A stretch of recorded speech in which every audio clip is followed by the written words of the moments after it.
Tribune. Radio Mboté, ici, au sein de cette édition, la 4e des Journées de l'Afrique, nous avons le plaisir d'accueillir une exposante qui va se présenter. Bonjour madame. Bonjour monsieur. Alors, qui êtes-vous? Moi je m'appelle Fatia Abdillahi et je suis originaire de l'Afrique de l'Est et en même temps présidente de l'association nubienne, donc des femmes de l'Afrique de l'Est. Ça tombe très bien. Quelles sont les raisons de votre présence ici aujourd'hui? En fait, pour moi c'est une journée de partage. Donc voilà, et une journée de visibilité aussi. Donc voilà, on vit à Bruxelles, mais il faut qu'on nous voit, il faut qu'on voit les bons côtés, enfin que ce soit la danse, l'habillement, enfin un peu de tout. Alors quels sont les objectifs que poursuit votre SBL? Eh ben, nous, on travaille sur des projets Nord-Sud et essentiellement, c'est autonomiser les femmes sur place. Donc dans le pays même, essayer, à travers des microcrédits, essayer de les autonomiser pour qu'elles puissent se débrouiller par elles-mêmes. Alors depuis quelques années, vous êtes active sur le secteur. Aujourd'hui, quel est votre regard sur justement le microcrédit en Afrique? Est-ce qu'il est suffisamment développé? Il y a encore des choses à faire? Qu'est-ce qui manque? Il y a encore beaucoup de choses à faire. Quoi par exemple? Élargir le microcrédit pour tout le monde. Mais comment se fait-il que c'est à partir de l'Occident que souvent se mettent en place ces structures? Ça veut dire qu'il y a une difficulté à le faire sur place dans les pays d'origine ou pas? Non, moi je dirais que l'Occident nous apprend beaucoup de choses, nous apprend surtout à aimer le pays, les nôtres. Donc voilà, je pense que c'est... Voilà. Essentiellement. Ok, je vous laisse le mot de la fin, un dernier message par rapport à cet événement, par rapport au futur de votre SBL. L'union fait la force. On est un tout petit pays, Djibouti, l'Afrique de l'Est dans sa globalité, hein. Mais là, on est là en tant que Djiboutienne. Donc on est un tout petit pays, l'union fait la force. La division, c'est ce qui sépare les Africains. Il faut qu'on s'unisse. Merci pour ce message d'espoir, merci. Bonjour, nous sommes toujours à la 4e édition des Journées africaines. J'ai en ma compagnie un monsieur qui va se présenter tout de suite. Moi c'est Fredo. Fredo, alors je vois que vous avez un beau t-shirt, est-ce que vous pouvez nous en dire plus? Voilà, donc il y a une bonne vingtaine d'années, j'ai eu cette idée de lancer une mode africaine si on veut. Pas africaine, je dirais plutôt du streetwear s'adressant à tous ceux qui aiment l'Afrique. Seulement, bon, j'étais occupé avec la scène, avec la danse, etc. Donc, ah, vous êtes danseur à l'origine? À l'origine, je suis danseur, chorégraphe, dessinateur, graphiste. Donc voilà, un artiste complet, je dirais. Un artiste. Voilà, et donc j'ai ressorti ce projet, l'amour de ce projet, d'un de mes tiroirs, et je me suis dit bon bah cette fois-ci c'est le moment, parce que je vois que au niveau africain il y a de plus en plus de mouvements, et donc il y a 8 mois j'ai commencé à sortir les premières casquettes, les premiers t-shirts, etc. Et maintenant bon j'ai créé un peu le buzz sur Facebook, je sais pas si vous avez pu suivre cela. Oui. Voilà. Et quelle est l'inspiration que vous insufflez justement à vos créations, à votre travail? L'inspiration, je dirais, c'est un peu ce que la Jamaïque a pu développer pour elle. Donc j'aimerais bien l'amener, donc que nous on ait un peu ce retour aux sources, parce qu'il y a quand même pas mal de petits jeunes, peut-être même des anciens, hein, moi y compris, qui ont un peu oublié les racines, d'où on vient, etc. Oui. Et donc moi je développe un peu ce côté, je dirais, patriotique. L'autre côté, je dirais, comment dire ça, l'amour de sa ville, l'amour de son pays, l'amour, le côté donc tribal aussi, voilà. Donc ça peut reprendre l'Afrique, un peu amener à ce que d'autres pays aussi, donc des pays autres qu'africains, puissent adhérer à ce qui sort là, quoi. D'accord. Et d'où j'ai insisté sur le nom Afro Fabulous, parce que je voulais pas me cacher derrière une marque. Où on se dit, ouais, voilà, donc c'est Afro, c'est Afrique. D'accord. Et c'est cet amour justement pour l'Afrique qui fait que vous êtes présent aujourd'hui? Oui, bien sûr. Donc partout où on m'invite, donc je fais appel à tous. Donc quand vous avez des événements, des marchés, peu importe, je viens. Que ce soit petit ou grand, donc je viens et je m'impose. Un grand merci, Fredo. Moi je veux Fredo. On se voit, ciao. Alors je suis donc Nadine Minampala, je suis coach entrepreneurial. Donc j'accompagne des personnes qui souhaitent développer un projet d'entreprise, et donc je suis liée notamment à Béa Diallo, ici à la commune d'Ixelles, qui comme on le sait est chemin de l'emploi. Et dans le cadre de ses compétences, on a voulu développer un projet qui permettait justement d'orienter les personnes qui souhaitent entreprendre. On sait qu'à Bruxelles, il existe énormément de structures liées à la création d'emplois, liées à l'autocréation d'emplois. On ne sait pas toujours vers laquelle se diriger. Et donc l'idée était de créer un service de première ligne qui permet donc aux personnes qui ont le souhait d'entreprendre de pouvoir se diriger vers la structure la plus adaptée au type de projet. Est-ce que vous avez des niches particulières ou ça concerne l'entrepreneuriat au sens large, toute forme d'entreprise? Alors, justement, je vais nuancer. Donc, dans le cadre du projet qu'on développe à XL Start Création est vraiment un service de première ligne. Donc, vous avez besoin d'un conseil, d'une orientation. Fonction de votre profil, fonction de votre projet, on essaye de vous orienter le mieux possible. D'accord. En région de Bruxelles-Capitale, quel que soit le type de métier, le type de secteur dans lequel vous souhaitez développer votre activité. D'accord. Mais nous avons également passé une convention avec la coopérative d'activité Job Yourself, que je représente ici également. Et la coopérative d'activité bruxelloise Job Yourself est destinée à des personnes qui sont soit au chômage, soit au CPS et qui souhaitent développer une activité sans trop prendre de risques.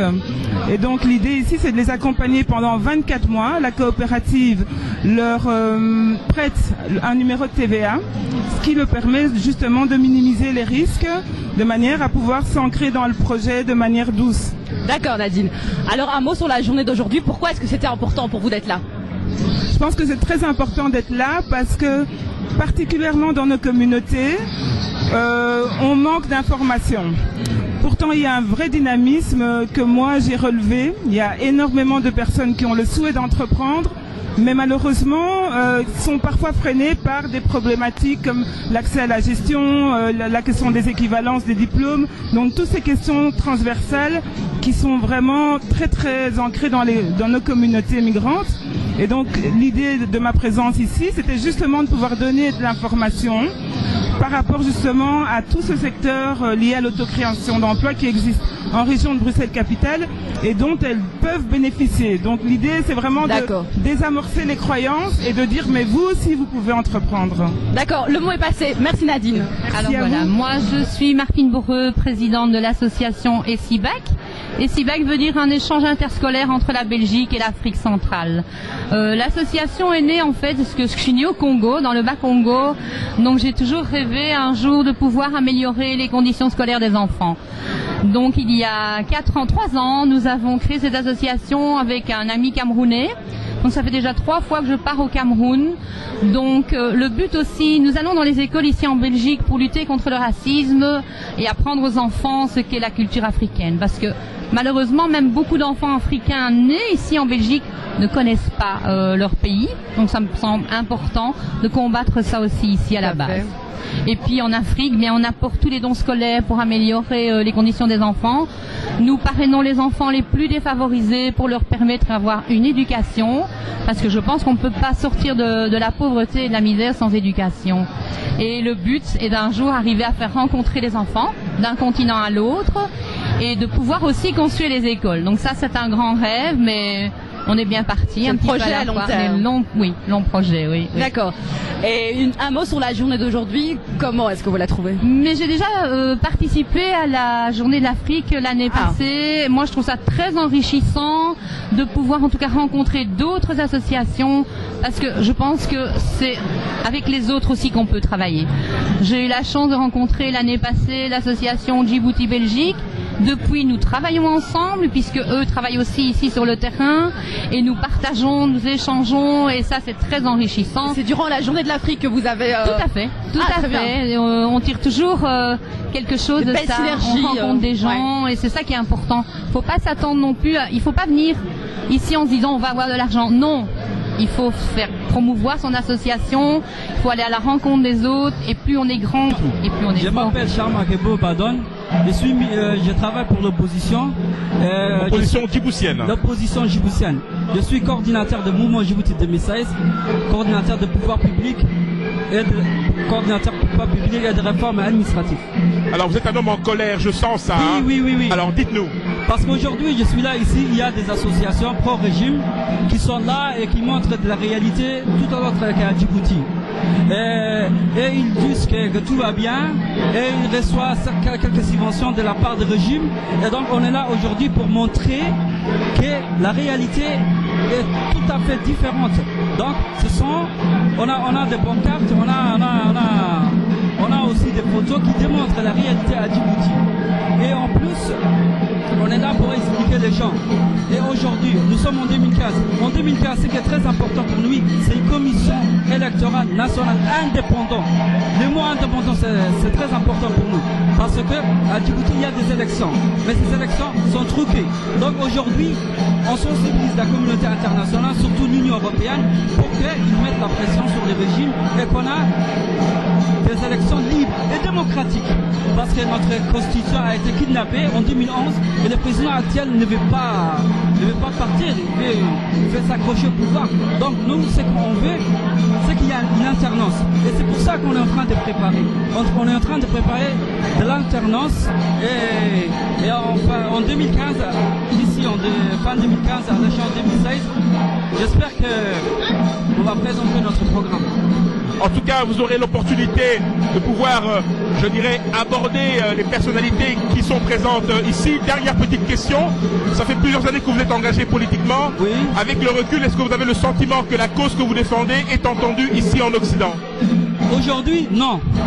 Il y a eu la résolution de la Commission européenne en janvier 2013. Mais à partir de cela, il n'y a eu rien. Mais nous on est là et on est en train de défendre notre cause. Mais on va pas se fatiguer et on va pas lâcher. On a des dirigeants qui tiennent des caps et en plus ça c'est une élan et cet élan populaire on veut pas lâcher et on va aller jusqu'au bout. On veut avoir une alternance et cette alternance on va pas baisser les bras, on va chercher et on va aller jusqu'au bout. Monsieur Bachot Mouna, bonjour Bachot. Bonjour Adja.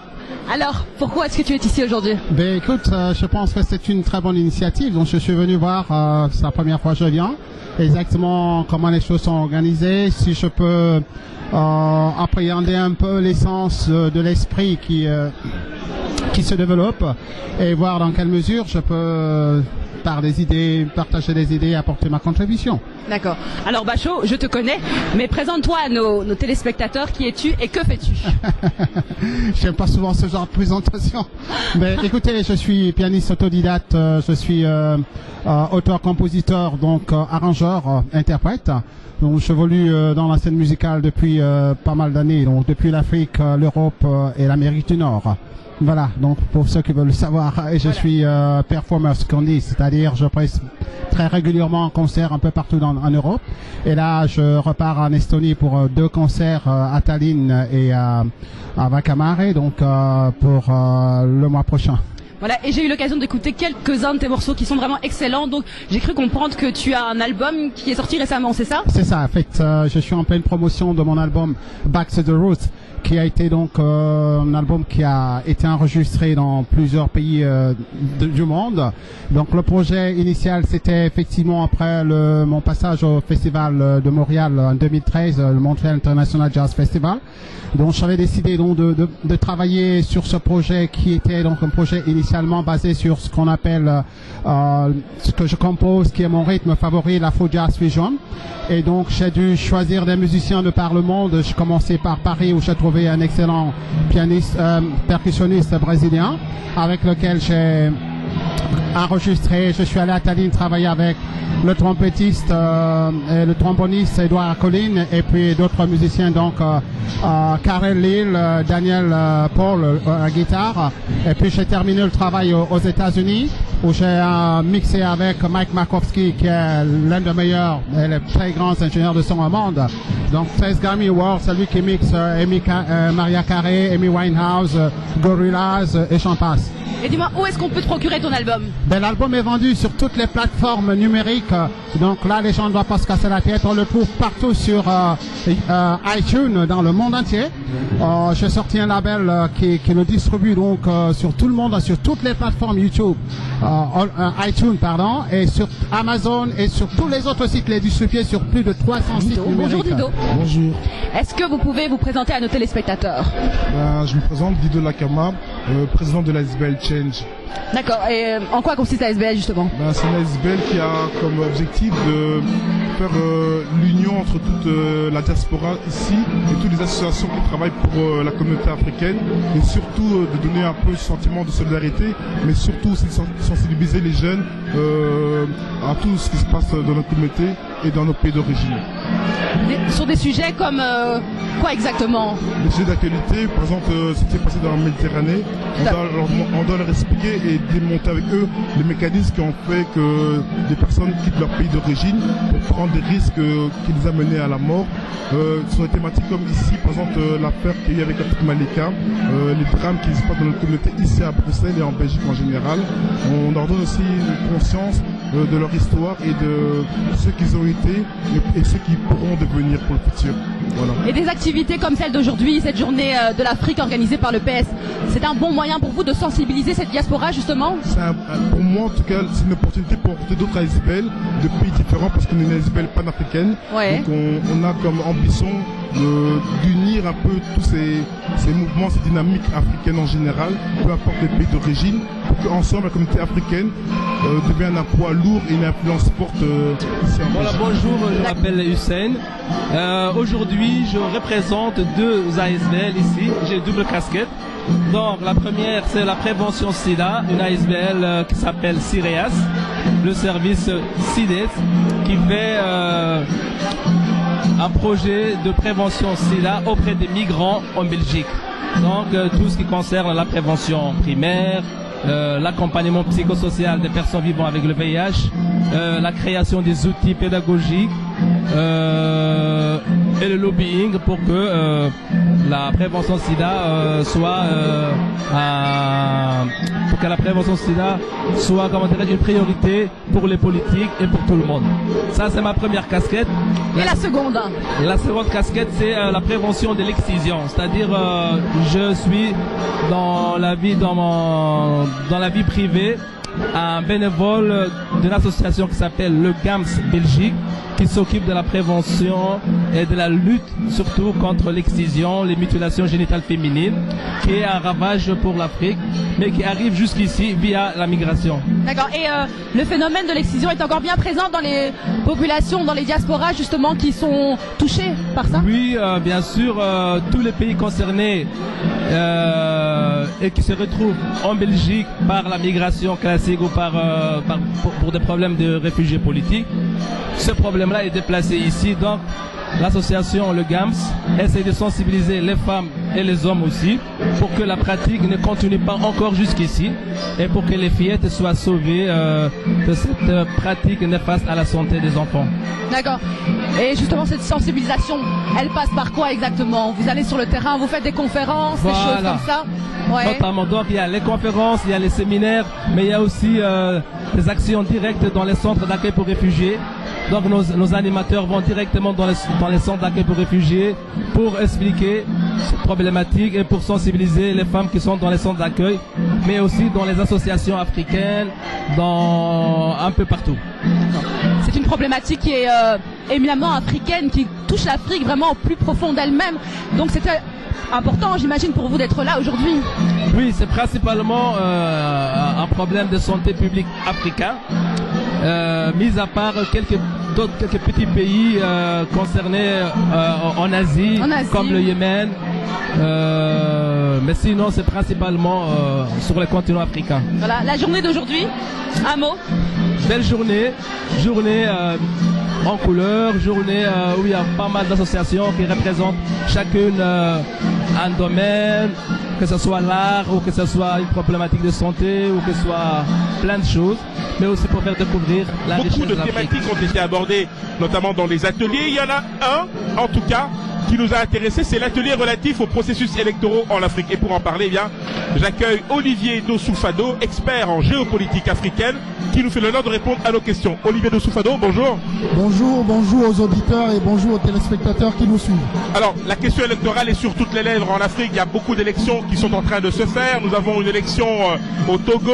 Prochainement, nous aurons une élection au Burundi. Beaucoup de questions se posent. Et puis, en toile de fond, il y a les drames humanitaires avec notamment ces pertes humaines, notamment en Méditerranée. Alors, tout d'abord, par rapport aux élections qui nous attendent dans les prochaines semaines, dans les prochains mois, quelle est votre radioscopie de ce qui va se passer prochainement? Alors, je pense que il faudra avoir deux niveaux d'analyse. Le premier niveau, c'est évidemment dans les pays qui ont une longue tradition d'alternance. Nous connaîtrons certainement une alternance, mais dans les pays qui sortent de périodes de conflit comme la Côte d'Ivoire ou un peu la Guinée, je suis assez sceptique et je pense qu'on risque de connaître de sérieux troubles. Parce qu'il ne faut pas occulter le fait que plus de la moitié des conflits en Afrique sont généralement dus aux processus électoraux chaotiques. Donc, l'urgence et la nécessité d'organiser de très bonnes élections qui soient à la fois consensuelles où les partis qui perdent acceptent le verdict des urnes. Vous parlez de fragilité, est-ce que vous n'avez pas le sentiment que ces velléités que l'on observe dans certains pays, de certains chefs d'État, de s'accrocher au Bénin, en RDC, au Rwanda, d'une certaine manière, mais surtout au Burundi, est-ce que ce ne sont pas des facteurs qui sont de nature à, j'allais dire, aggraver cette fragilité? Vous avez entièrement raison, mais en même temps, nous devons être indulgents sur la nécessité d'avoir une approche beaucoup plus pédagogique, dans le sens où il n'existe pas de démocratie achevée. La démocratie, c'est un long processus, c'est souvent un processus d'émancipation civique et politique. Mais il n'y a pas de démocratie viable s'il n'y a pas un contenu réellement économique. Et le problème de l'Afrique, de la plupart de nos États, c'est que les décennies de programmes d'ajustement structurel ont beaucoup fragilisé ces États, qui font qu'aujourd'hui, même la nécessité d'organiser des élections crédibles est tout un défi, parce que la plupart des processus électoraux sont financés par ceux qu'on appelle généralement les bailleurs de fonds. Et ceux-là ont leur préférence en termes de candidats. Et ils visent généralement à accepter une forme d'ordre établi. Un dernier mot, si vous le voulez bien, par rapport, et on terminera par là, ce drame que l'on vit en Méditerranée, près de 1500 morts en l'espace d'une semaine. On a tout dit sur les causes, on a vu que l'Union européenne s'est réunie, mais apporte des réponses plutôt, on va dire, un peu légères au regard de la gravité de la situation. Votre regard d'analyse sur cette affaire, qu'est-ce qu'il faudrait faire en amont et comment les pays européens pourraient s'organiser pour, d'une certaine manière, accueillir ces gens ou tout simplement combattre cette immigration? Alors, j'ai plusieurs remarques à faire. La première, tout de suite, c'est de dire que ce qui se passe aujourd'hui en Méditerranée, c'est la résultante, sinon la conséquence directe de la destruction de la Libye. Aujourd'hui, tous les experts sont unanimes là-dessus. La Libye, longtemps, Kadhafi jouait le rôle véritablement de gendarme au niveau des questions migratoires pour l'Union européenne. Et à partir du moment où on a fait sauter ce verrou, aujourd'hui, on assiste à toutes les dérives et avec la montée aussi des passeurs et des trafiquants de toutes sortes. L'autre aspect qu'il faut également mentionner, c'est le fait également dans un pays comme le Sénégal, le fait qu'on ait eu par exemple à libéraliser le secteur de la pêche maritime, où on a confié de larges concessions aux bateaux espagnols et européens pour la plupart. Ces bateaux ont pillé pour la plupart les ressources qui permettaient aux populations riveraines de vivre et de pouvoir également se maintenir. L'Europe n'a pas véritablement d'agenda migratoire en ce qui concerne les États africains. Elle gère les politiques au niveau de chaque État de façon, j'allais dire, presque quotidienne. En tout cas, c'est un tableau apocalyptique que vous nous brossez là. Merci infiniment, Olivier Dossou-Fado. Je rappelle que vous êtes expert en géopolitique africaine. Merci.